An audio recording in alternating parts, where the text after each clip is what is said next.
নমস্কার বন্ধুরা, আজ আমি আপনাদের সাথে শেয়ার করব এমন একটি মিষ্টি বা ডেজার্ট রেসিপি যেটা আপনি বারবার বানাতে চাইবেন, কারণ এটা খেতে ভীষণ পরিমাণে টেস্টি হয়ে থাকে।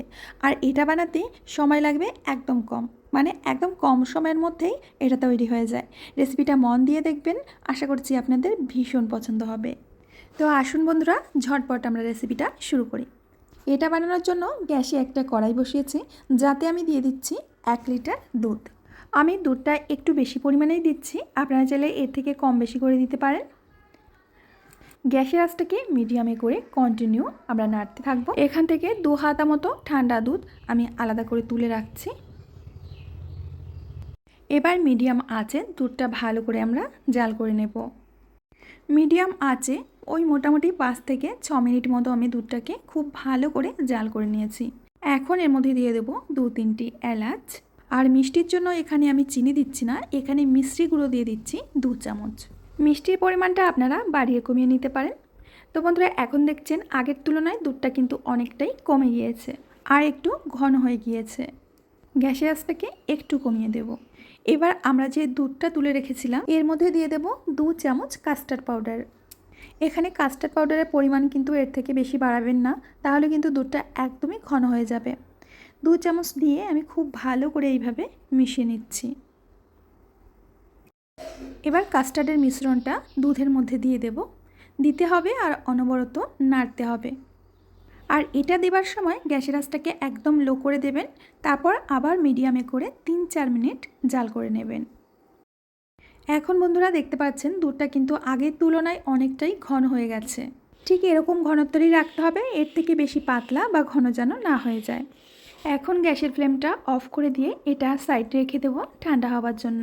ততক্ষণে আমরা একটা ফিলিং তৈরি করে নেব। এর জন্য একটা বাটির মধ্যে 4 চামচ মতো ব্রেড ক্রাম্বস নিচ্ছি। সাথেই দিয়ে দেবো 1 চামচ মিশ্রি গুঁড়ো, আর দিয়ে দিচ্ছি 10 টাকা দামের 1 প্যাকেট গুঁড়ো দুধ। এখানে রয়েছে 10-12টি কাজু বাদাম আর 5 থেকে 6টি আমন্ড বাদাম, আমি এইভাবে গুঁড়ো করে নিয়েছি। এখন সমস্ত কিছুকে খুব ভালো করে মিশিয়ে নেব। এর সাথে দিয়ে দেব মিষ্টি দই। এখানে প্রথমে আমি 2 চামচ মতো মিষ্টি দই দিয়ে দিচ্ছি। আর হাতের কাছে মিষ্টি দই না থাকলে দইয়ের পরিবর্তে আপনারা দুধ দিয়ে তৈরি করতে পারেন, বা ফ্রেশ ক্রিম, কনডেন্স মিল্ক, মালাই যে কোনো কিছু দিয়ে একটা মেশালেই হবে। ফিলিং আমাদের রেডি হয়ে গেছে, এখন এটা সাইডে রেখে দেব। এবার আমাদের লাগবে ব্রেড। এখন এই ব্রেডগুলোকে কেটে নিতে হবে। পাশের যে লাল অংশগুলো, এই অংশগুলো কেটে বাদ দিতে হবে। আর এই পাশের অংশগুলো দিয়েই কিন্তু আমি ব্রেড ক্রাম্বস তৈরি করে সেটা দিয়েই ফিলিং তৈরি করেছি। তো দেখুন বন্ধুরা, আমি রুটিগুলো সুন্দর করে কেটে নিয়েছি। এখন এখান থেকে একটা রুটি নিয়ে বেলে নিতে হবে। বেলনের সাহায্যে হালকা হাতে চেপে চেপে এইভাবে রুটিটাকে বেলে নিচ্ছি। এবার 1 চামচ মতো ফিলিং মাছ বরাবর দিয়ে দিতে হবে। ফিলিং তৈরি করতে যদি ঝামেলা করতে না ইচ্ছা করে, তাহলে আপনারা ছানা দিয়েও ফিলিংটা তৈরি করতে পারেন, তাহলে একদমই কষ্ট করতে হবে না। এবার চামচে একটু জল দিয়ে আমি জল লাগিয়ে নিচ্ছি, যাতে ব্রেডটা খুব ভালোভাবে সিল হয়ে যায়। দেখুন, একটা আমাদের তৈরি হয়ে গেছে। আর একইভাবে প্রত্যেকটাকে আমি তৈরি করে নিচ্ছি। আর এগুলো এমনিতেই দেখতে কতটা সুন্দর লাগছে দেখুন। এই দেখুন বন্ধুরা, সবগুলো আমি রেডি করে নিয়েছি, বেশ কয়েকটি তৈরি হয়েছে। এখন একটা ফ্রাইং প্যানের মধ্যে 1 চামচ মতো ঘি দিয়ে দিচ্ছি। ঘিটাকে গরম করে নিতে হবে হালকা করে। এবার একটা একটা করে ব্রেড রোল আমি দিয়ে দিচ্ছি। গ্যাসের ফ্লেমটা কিন্তু লো টু মিডিয়ামে রাখবেন, না হলে পুড়ে যাবে। তো একটা পাশে একটু লাল হয়ে গেলে আমি এইভাবে উল্টে দিচ্ছি। এবার উল্টে পাল্টে দুটো সাইডই সেঁকে নেব। তো বন্ধুরা দেখতেই পাচ্ছেন দুটো পাশে আমার সুন্দরভাবে সেঁকে নেওয়া হয়ে গেছে।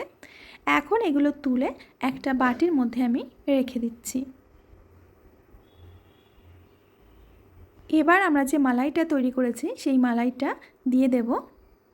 যদি দেখেন মালাইটা একদম ঠান্ডা হয়ে গেছে, তাহলে হালকা একটু গরম করে নেবেন। গরম থাকলে ব্রেডগুলোর সাথে সাথেই ভিজে যাবে। এখন এর ওপর থেকে কিছু পেস্তা বাদাম কুচি আমি ছড়িয়ে দিচ্ছি। তো তো বন্ধুরা, তৈরি হয়ে গেছে আমাদের দারুণ লোভনীয় ভীষণ টেস্টি ডেজার্ট রেসিপি। এগুলো দেখতে এতটা সুন্দর হয়েছে, দেখে কিন্তু জিভে জল এসে যাচ্ছে। এইভাবে ভেজিয়ে মাত্র 10 মিনিট অপেক্ষা করুন, তারপরেই খেয়ে দেখবেন যে মজা কতটা পান। চাইলে কিছুক্ষণ ফ্রিজে রেখে ঠান্ডা করেও খেতে পারেন। বন্ধুরা, আশা করছি রেসিপিটা আপনাদের ভীষণ পছন্দ হয়েছে। পছন্দ হলে অবশ্যই লাইক কমেন্ট শেয়ার করবেন। আজ আমি এখানেই বিদায় নেব, আবার আসবো নতুন রেসিপি নিয়ে। সবাই ভালো থাকবেন, সুস্থ থাকবেন।